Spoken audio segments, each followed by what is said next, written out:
Doctor Javier Mujica, ¿cómo el quinto punto del Decreto Supremo 345 va a afectar a los trabajadores?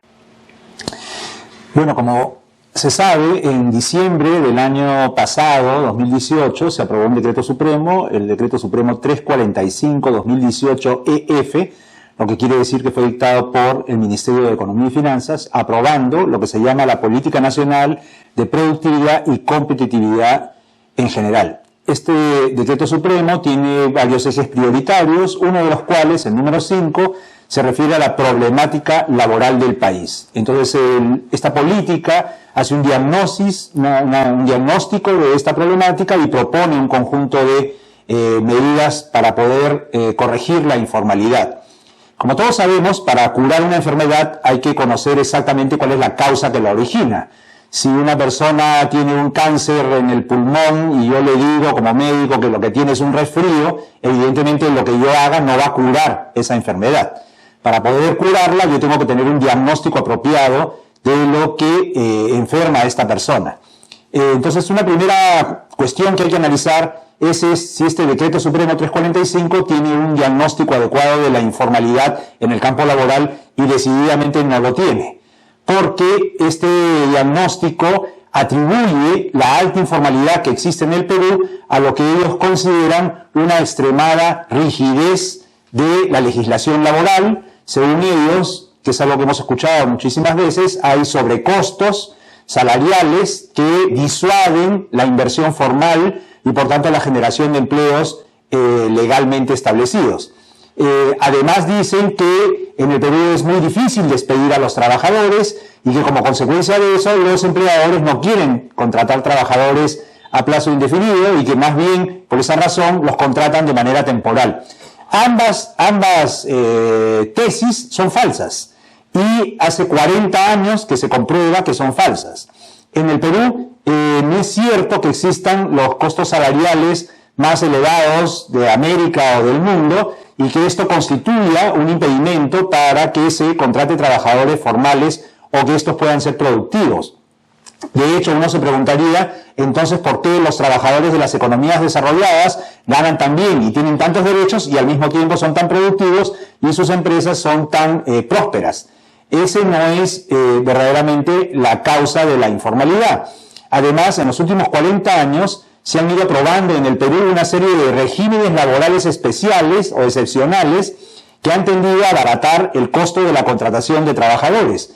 Así tenemos, por ejemplo, el régimen laboral de la agroindustria, donde los trabajadores tienen menos vacaciones que en el régimen común, tienen menos gratificaciones, su compensación por tiempo de servicios está fundida con su remuneración, con lo cual se diluye en ella y casi no se percibe. Tenemos el régimen laboral de la micro y pequeña empresa, donde los trabajadores también reciben menos vacaciones, menos gratificaciones, se le pagan menos indemnizaciones en caso de despidos arbitrarios. Tenemos la legislación de las trabajadoras del hogar, que también reciben menos gratificaciones, menos vacaciones, menos indemnizaciones en caso de despido, que en general reciben menos derechos que los trabajadores del régimen común y, sin embargo, la informalidad, en vez de disminuir, ha seguido creciendo.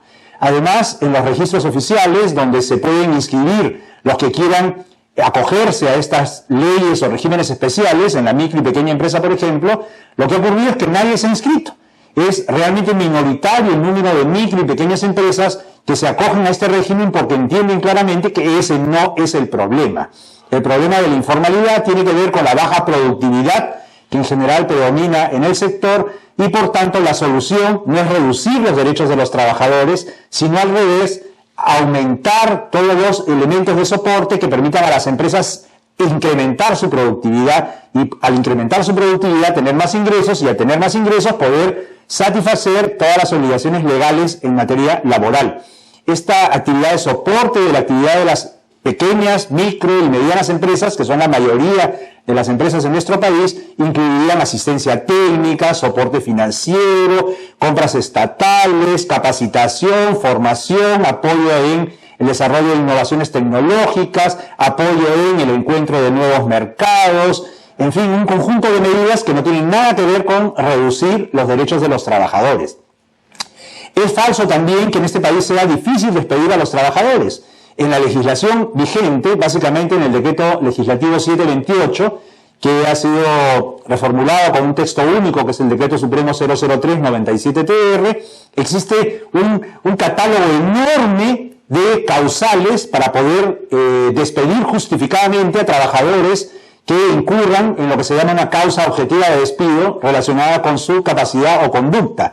Existen una docena de formas legales para despedir a un trabajador y no tener que pagarle ninguna indemnización justificadamente. También existen mecanismos para despedir colectivamente a trabajadores por razones económicas, financieras, estructurales y análogas, que quiere decir que se puede, cuando hay causas que lo justifiquen razonablemente, despedir a los trabajadores sin tener que pagarles indemnizaciones.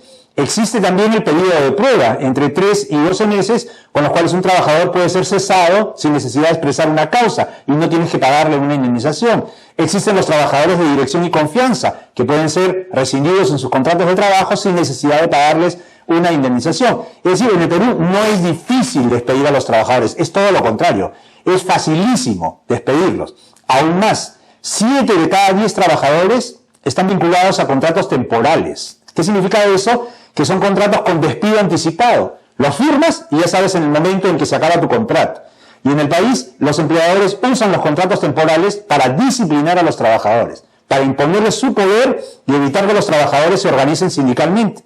Eso es lo que ocurre cuando un trabajador se quiere organizar sindicalmente, no le renuevan el contrato. Es decir, se le despide para impedir que haga parte de una organización sindical. Entonces, el diagnóstico empleado para corregir la enfermedad de la informalidad es equivocado. Ni hay sobrecostos laborales que impidan la formalización de las pequeñas y medianas empresas, ni hay dificultades para despedir a los trabajadores. Un mal diagnóstico conduce a una mala solución del problema. Esta solución ya la han venido implementando durante los últimos 40 años y han fracasado rotundamente. Han fracasado en su propósito de generar formalidad. Para poder corregir la informalidad hay que hacer todo lo contrario, reforzar los derechos de los trabajadores, fortalecer nuestro mercado interno, mejorando los ingresos de estos, de sus remuneraciones y de las pensiones de los que dejaron la vida laboral activa. Y hay que comprometer al Estado en una eficiente, amplia y muy fuerte política de asistencia y de apoyo a la micro, pequeña y mediana empresa en el Perú.